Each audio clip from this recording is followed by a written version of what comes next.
So, okay, we have one more person to speak, and this is our friend and colleague, Dr. Rob Fennell. He's a member of Basic Income Nova Scotia and has been an essential component of the planning of this conference. He also is a wonderful speaker, and so I think you'll enjoy this last bit. Rob is an associate professor of historical and systemic theology at the Atlantic School of Theology, a pastor in the United Church, and an author. Rob has described his teaching philosophy. He says, in part, my task as a teacher is to grow in knowledge and wisdom about my subject, and by making myself vulnerable to what I learn and to those I teach, to allow the engagement with both to continue to transform my own understanding. We will now benefit from Rob's ability to transform his and our understanding. So I look forward to his comments. He's going to try to pull together what's happened today and give us his thoughts. So Rob. Thanks, Mandy. It's a bit of a setup. No pressure. Folks, it's just been such a good day. Such a good day to be together, to learn together, to meet each other. Lots of us have met for the first time today. If you haven't met someone on your way out, you still have time. You can meet someone new.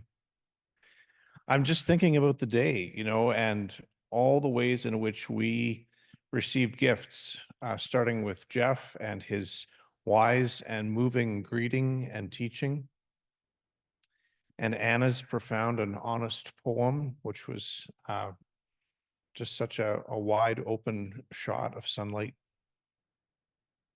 Nigan's brilliant combination of research and Indigenous wisdom. Hearing from the panel on food and housing security, Jeff and Jim and Eric and Kristen and Gary, and their inspiring commitments, making a difference.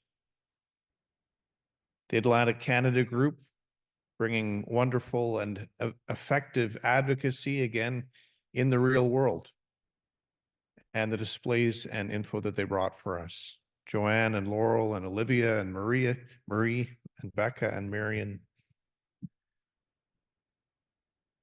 Gary for his brilliant story about innovation in the way in which social care and income supplements can affect health outcomes. Trish and Barb telling us about their inspiring and hopeful movement that is afoot in PEI.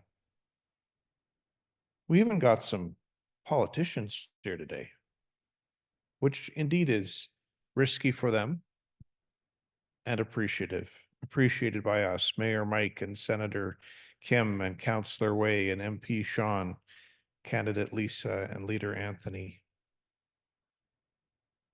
Jessie shared with us her wonderful film and the powerful personal stories that were shared through it. We're grateful that St. Matthew's United Churches hosted us when the library wasn't available. Again, just affirming the right to strike, those who are working in the library system. So we're conscious of St. Matthew's generosity in hosting us, and especially Reverend Betsy and Wayne, who did so much to help us get set up in the last few days. It's a bit of a scramble. It worked out. We have such a great team. We've already thanked Mandy once, but Mandy's really our nerve center and our spine, holding everything together.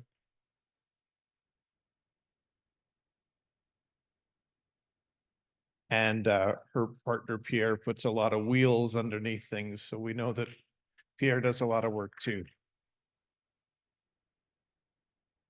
And today, all through the day, we had Bethany and Hannah and Catherine, offering so much in the way of hospitality and connectivity and being kind of wizards with sound and light and industrial magic. It was really great. Thank you so much to you three as well.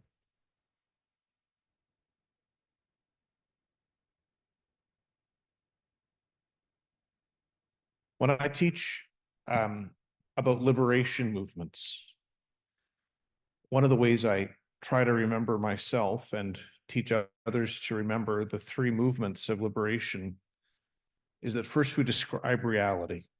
We describe and tell the truth about the way things are. And then we dream. We dream about the possibilities of what could be. And then we do. So describe and dream and do. And it's been a real pleasure today to see that flowing over from the dreaming into the doing.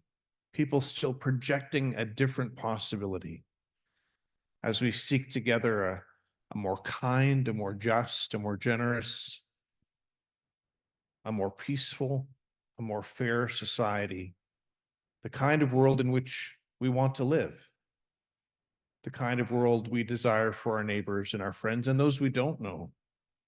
I think it's very profound and inspiring that we have gathered together largely as strangers, willing to stay together and spend the day together and think and imagine and dream and be activists in our own way, but also for the sake of those we don't know. There's something very profound in that. And I feel very humbled by that to be in your presence as well. So thank you so much for coming. Thank you to those who joined us online, those who hung in all day. And I'm even going to thank those who had to leave early, because it was really good they were here too. And those who came late. I was a little bit late too. Friends, it is a gift that we can be together with the freedom to speak clearly and openly about what needs to happen and not be afraid of reprisals in the public sphere, not be afraid of incarceration or unlawful arrests. We have a lot of freedom in this country to do this kind of work, to speak together, to be a different kind of community.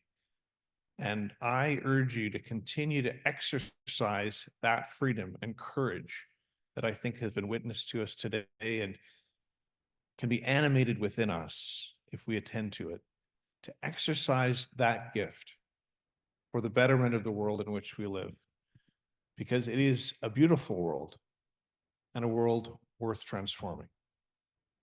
Thank you very much.